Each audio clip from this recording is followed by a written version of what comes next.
साथियों अस्सलाम वालेकुम। आज कुछ बहुत ज़रूरी बात मैं आपके सामने करना आया हूँ। कल से देख रहा हूँ सोशल मीडिया पर समाजवादी पार्टी के नेता हमारे पे आरोप लगा रहे हैं, अपनी कमियों का ठीकरा हमारे सर पे फोड़ने की कोशिश कर रहे हैं। मैं कुछ बातों का खुलासा करना चाहता हूँ जो पहले भी मैंने बोला था, चेयरमैन साहब ने भी वो बात बोली, लेकिन आज मैं वो बात खुलकर यहाँ पे बताना चाहता हूँ। हमने इनके पास ऑफर भिजवाया था कि आप 2 बार आप प्रमुख बन चुके हैं, तीसरी बार आप प्रमुख मुसलमान बनाइए। यहाँ पर हमारा मुसलमान प्रमुख पसंद नहीं आ रहा है, हमारा कोई बीडीसी पसंद नहीं आ रहा है, आप अपने बीडीसी में छांट कर अपनी पसंद का प्रमुख यहाँ पर बनाइए, मुसलमान बनाइए, और हम लोग बगैर किसी समर्थन के, बगैर किसी चीज के हम लोग समर्थन करेंगे। उसका रिजल्ट ये हुआ कि ये चीज कहलवाने के 2 दिन के अंदर अंदर तीतरों वाले अपने रिश्तेदार को, पुजने वाले रिश्तेदारों को लेकर चुनाव में उतर गए। हमसे उन्होंने कोई बात नहीं करी, कोई अप्रोच नहीं करा। हम लोग भी क्योंकि धन बल का बहुत प्रयोग हो रहा था, भाजपा और समाजवादी के लोगों ने 2-2 लाख 3-3 लाख रुपए इसमें इस्तेमाल करे। ना तो हमारे पास इतना पैसा है, ना हमारे कैंडिडेट के पास इतना पैसा था, तो हम लोगों ने अपने आप को इसमें से विड्रॉ कर लिया। अब बार बार अपने हार का ठीकरा आप दूसरे के ऊपर क्यों फोड़ रहे हो? क्योंकि आपने खुद कमजोरी के अंदर आपने प्रस्तावकों के साइन ही नहीं कराए। आपको मालूम था कि जब सरकार तो बेईमानी पे उतरी हुई है, लेकिन आप लोग क्या कर रहे थे? आप लोग क्यों इतने कमजोर बैठ गए? आपने कलेक्ट्रेट में से कैसे जाने दिया अधिकारियों को? ये चीज मेरे समझ से बहुत परे है, और दूसरों पर इल्जाम लगाना बहुत आसान है। चौधरी साहब, आपसे वोट लेने के हैं, आपको सामने वाले को भी तो बनाना पड़ेगा ना कुछ। जब गंगों के अंदर प्रमुखी का चुनाव हो रहा था, और प्रमुखी के चुनाव के अंदर आपसे पिछले 2 चुनाव के अंदर हमने समर्थन दिया, आपका प्रमुख बनवाया, क्या इस बार आपका फर्ज नहीं था कि गंगो ब्लॉक के अंदर आपको अगर हमारा मुसलमान पसंद नहीं आ रहा था, आप अपने किसी मुसलमान को प्रमुख बना देते, मुसलमान गुजर को? लेकिन क्योंकि आपको हर चीज अपने लिए चाहिए, तो इसलिए इसमें से कुछ नहीं कर सकते। और रही बात समर्थन की, तो ये दुनिया जानती है, खास तौर से हमारे क्षेत्र के लोग जानते हैं कि 2014 के चुनाव के अंदर आप लोगों ने भारतीय जनता पार्टी का लोकसभा में समर्थन करा। 2019 के चुनाव के अंदर आप लोगों ने भारतीय जनता पार्टी का समर्थन करा। 2018 के उपचुनाव के अंदर आप लोगों ने भारतीय जनता पार्टी का समर्थन करा। और ये बात मैं नहीं कह रहा हूं, ये बात आप रिजल्ट उठा के देख लीजिए कि 2000 ये बात मैं नहीं कह रहा हूं, ये बात तो रिजल्ट बोल रहा है।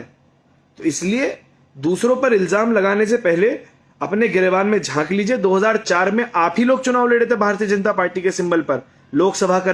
2014 और 19 के अंदर आप ही लोगों ने समर्थन दिया। तो इसलिए दूसरों पर इल्जाम लगाने से पहले अपने गिरेबान में झांकिए, अपनी कमजोरियों का दूसरों के ऊपर ठीकरा मत फोड़िए। ये 2 करोड़ रुपए जो आपने बेचारे भोले भाले पुजने वालों के लगवाए हैं चुनाव के अंदर, इसका जवाब आपको देना पड़ेगा। हम जवाबदेह नहीं है, हमने अपने आदमी को बर्बाद कभी नहीं करा। आपने अपने पुजने वाले रिश्तेदारों को, बेचारों को, बहुत सीधे लोग हैं वो, उन लोगों का पैसा इस चुनाव में इन्वेस्ट कराया, और फिर उसके बाद कमजोरी का सबूत देते हुए आप लोगों ने उन्हें चुनाव के अंदर बड़े बुरी सलीके से उनका पर्चा कैंसिल करवाया। इतना चुनाव लड़ने के बावजूद आपको ये नहीं पता कि पर्चों के अंदर प्रस्तावकों के साइन होते हैं।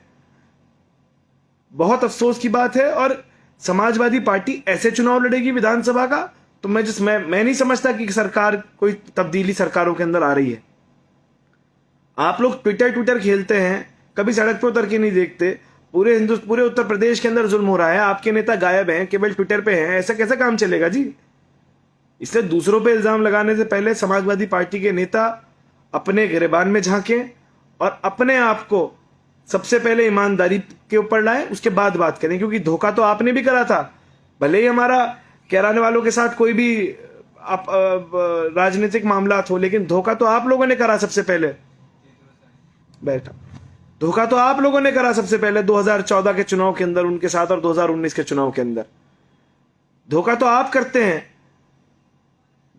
अन्य मैं इतने लोगों को जानता हूं जिला पंचायत के अंदर, ये दुनिया जानती है कि आपके दोनों मेंबर जिला पंचायत के अंदर बिक गए थे। ये दुनिया जानती है कि आपने समाजवादी पार्टी के, भारतीय जनता पार्टी के कैंडिडेट से कितना रुपया लिया। मैंने नहीं करा। मैं तो जमीन पे रहने वाला आदमी हूं, 24 घंटे अपने लोगों के दुख सुख में हूं। मुझे आप लोगों से सर्टिफिकेट नहीं चाहिए, मुझे आप लोगों से वो नहीं चाहिए कि हम भाजपा के साथ हैं या भाजपा के खिलाफ हैं। हिंदुस्तान के मुसलमान का सबसे बड़ा मुद्दा सीएनआरसी, और आपने एक बयान आज तक सीएनआरसी के खिलाफ नहीं दिया, एक आंदोलन सीएनआरसी के खिलाफ नहीं करा। वोट आपको मुसलमान का चाहिए। इसलिए सबसे पहले बोलने की हिम्मत रखें, सबसे पहले सीएनआरसी के ऊपर बोल के दिखाइए, उसके बाद मुसलमान की वोट की तवक्को करिएगा। आज हमें बता रहे हैं आप भाजपा का समर्थन करने वाले, सबसे पहले तो सबसे बड़े जनसंघी तो आप हैं, चलती फिरती आरएसएस हैं आप। आपने आज तक हमारे लिए कभी आवाज नहीं उठाई, आज तक आपने हमारे मुद्दों पर आवाज नहीं उठाई। एक बार शाहीन बाग के अंदर गए हो या एक बार गंगों के किसी एतराफ के अंदर सीएनआरसी का विरोध में प्रदर्शन करा हो तो आप हमारे पे इल्जाम लगा सकते हैं,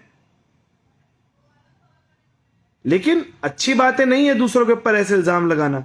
मैं भरे चौराहे के अंदर कुरान पर हाथ रखकर यह कसम खा सकता हूं कि मैंने कभी अपनी कौम की दलाली नहीं करी, लेकिन आप यह बात नहीं कह सकते क्योंकि आपके दिल में खोट है। आपने जिला पंचायत के अंदर समर्थन करा, आपने उससे पहले 2014 और 2019 के चुनाव में समर्थन करा। इसलिए इतना ही कहना चाहता हूं कि आइंदा से दूसरों के ऊपर इल्जाम लगाने से पहले अपने गिरेबान में जाके गंगो विधानसभा के अंदर ये जो आप 10-15 टटपूंजनों को लेकर आप समझते हैं कि आपने पूरे कौम की ठेकेदारी कर ली, आप नकुड़ के अंदर और ननौते के अंदर भाजपा का समर्थन करते हैं और गंगों में आकर आप मुसलमानों को बरगलाने की कोशिश करते हैं, तो ऐसा नहीं चलेगा चौधरी साहब। बात हिस्सेदारी की होगी, इसलिए हिस्सेदारी दे सकते हैं तो बात करिएगा, वरना हिस्सेदारी नहीं दे सकते समाजवादी पार्टी के जिला अध्यक्ष तो अपने पद से इस्तीफा दे दें।